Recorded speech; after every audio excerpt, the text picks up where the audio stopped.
दोस्तों, Kolkata rape case में सारा खेल पलट चुका है। आरोपी संजय रॉय ने कुछ ऐसे खुलासे किए हैं जिसकी उम्मीद सीबीआई को भी नहीं थी। कुछ सीसीटीवी फुटेज ने तो सबको हैरान कर दिया है। गैंग रेप वाले आरोप को लेकर भी सीबीआई ने बड़ा सिग्नल दिया है। संजय रॉय के नए बयान से 7 लोगों के साथ अब प्रिंसिपल का भी बचना मुश्किल लग रहा है, जो अब तक संजय को मोहरा बनाकर उसके पीछे छुपे हुए थे। अब असली कातिल कौन है, इसे लेकर उलझने बढ़ती जा रही है। कुछ सीसीटीवी कैमरों ने और कुछ बयानों ने इस पूरे केस को घुमा दिया है। आज जानेंगे कि आखिर क्यों उलझता जा रहा है कोलकाता रेप मर्डर केस और सीबीआई के लिए मुश्किलें क्यों बढ़ती जा रही हैं। उस रात के 4 किरदार को लेकर कई नए खुलासे हो रहे हैं। सीबीआई के सामने सबसे बड़ा सवाल यही बन गया है कि उस रात लेडी ट्रेनी डॉक्टर के साथ संजय के अलावा और कौन-कौन शामिल था। सब कुछ जानेंगे विस्तार से, लेकिन उससे पहले वीडियो को एक लाइक करके चैनल को सब्सक्राइब जरूर करें।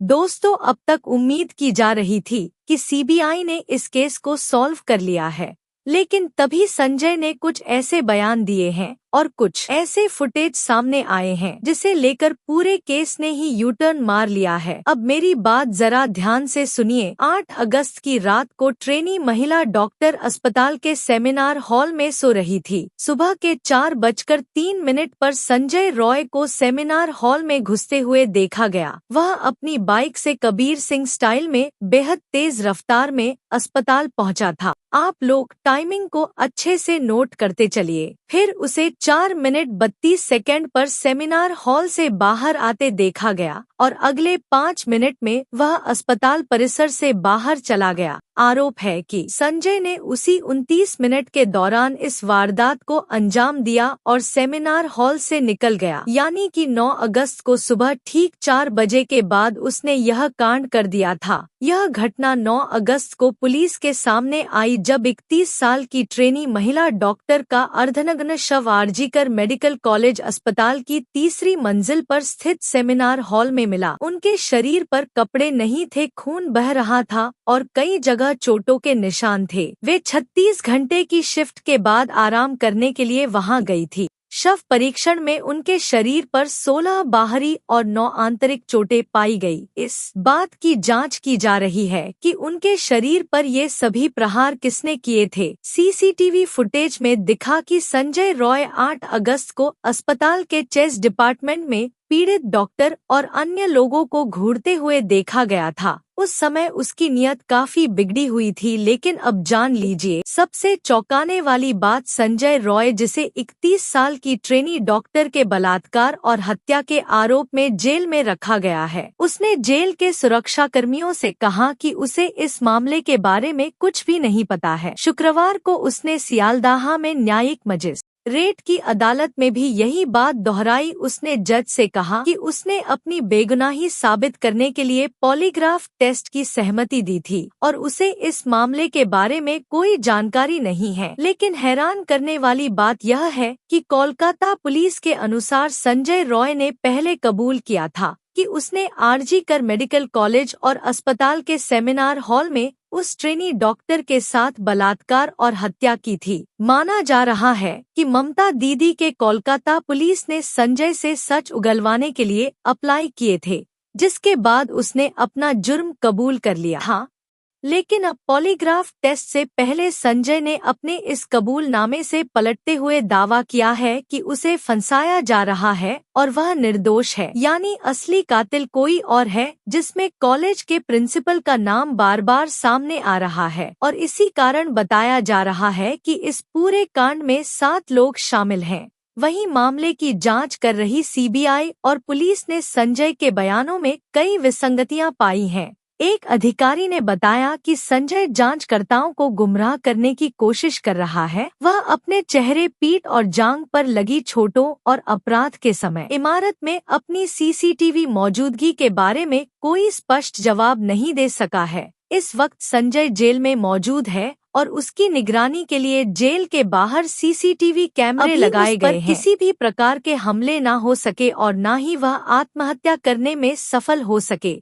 पिछले सप्ताह संजय की मनोविश्लेषणात्मक प्रोफाइलिंग में पाया गया कि वह एक विकृत व्यक्ति है और पोर्नोग्राफी का बहुत बड़ा आदी है। इसे देखते हुए देश भर में पूर्ण देखने वाले लोगों को सतर्क हो जाना चाहिए। सीबीआई के एक अधिकारी ने कहा कि उसके अंदर जानवर जैसी प्रवृत्ति है और उसने अपराध के लिए कोई पछतावा नहीं दिखाया है। संजय ने अचानक एक बयान देकर सीबीआई अधिकारियों को हिला डाला है। अब संजय बार बार कह रहा है कि उसने महिला को नहीं मारा, जिसके बाद यह भी सवाल उठ रहा है कि क्या उसने केवल बलात्कार किया और चला गया। अगर वह हैवानियत करके चला गया तो फिर महिला के साथ और क्या क्या हुआ और उसे किसने मारा? क्या इससे उन 7 लोगों और प्रिंसिपल का कोई संबंध है? संजय रॉय की वकील कविता सरकार ने कहा कि संजय अब पूरी तरह से जांच में सहयोग करना चाहता है और सच को सामने लाने के लिए पॉलीग्राफ टेस्ट के लिए तैयार है, यानी कि इस केस में अब बाकी आरोपी भी बच नहीं पाएंगे। वकील कविता ने आगे बताया कि जब संजय से पॉलीग्राफ टेस्ट के लिए सहमति ली गई थी तब वह खुद वहां मौजूद थी और उन्होंने संजय को समझाया कि यह टेस्ट क्या होता है।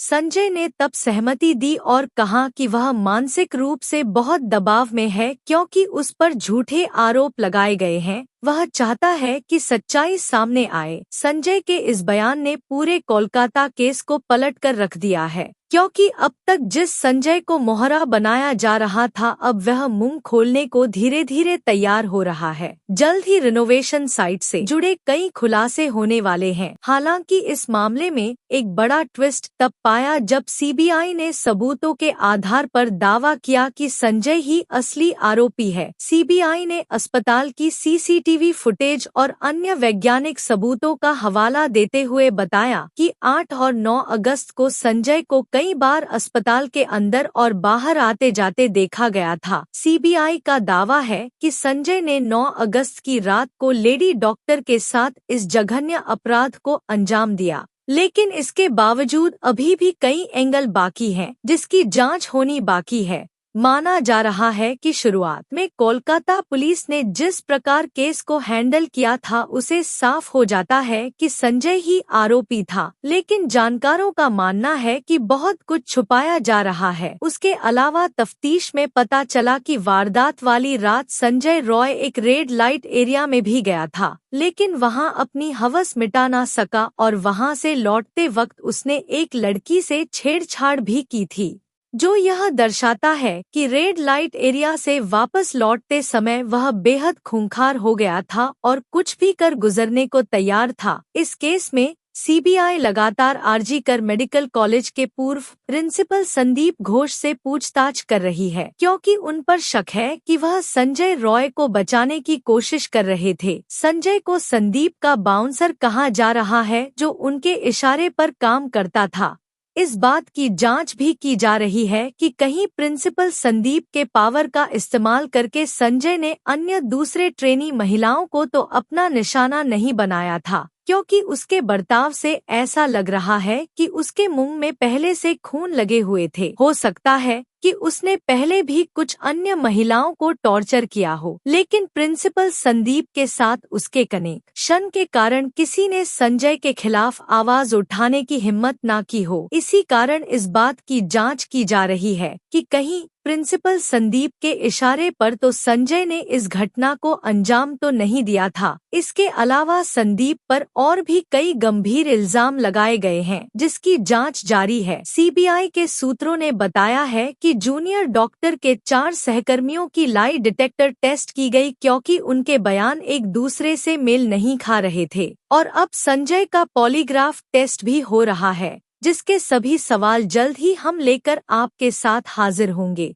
पीड़ित महिला डॉक्टर के साथ रहने वाले अन्य 4 डॉक्टरों को लेकर भी सीबीआई ने खुलासे किए हैं। एनडीटीवी की रिपोर्ट के अनुसार सीबीआई के सूत्रों का कहना है कि ऐसा नहीं लगता कि यह 4 डॉक्टर अपराध में शामिल थे, लेकिन वे जांच करना चाहते हैं कि क्या उन्होंने सबूतों से छेड़छाड़ की या किसी साथ के हिस्सा तो नहीं थे, क्योंकि इसे लेकर अभी भी संदेह बना हुआ है। इन 4 में से 2 फर्स्ट ईयर के पीजी ट्रेनी डॉक्टर हैं, जबकि एक हाउस सर्जन है और एक इंटर्न भी शामिल है। कोलकाता पुलिस के अनुसार इन चारों में से एक डॉक्टर ने अगले दिन यानी 9 अगस्त को सुबह 9:30 बजे सेमिनार हॉल में पीड़िता का शव देखा और फिर अधिकारियों को सूचना दी। सीबीआई की जांच से पता चला है कि इन 4 डॉक्टरों में से 2 के फिंगरप्रिंट तीसरी मंजिल के सेमिनार रूम में मिले हैं जहां शव मिला था। इसके अलावा सीसीटीवी फुटेज में हाउस सर्जन को पहली मंजिल से तीसरी मंजिल पर जाते हुए भी देखा गया है।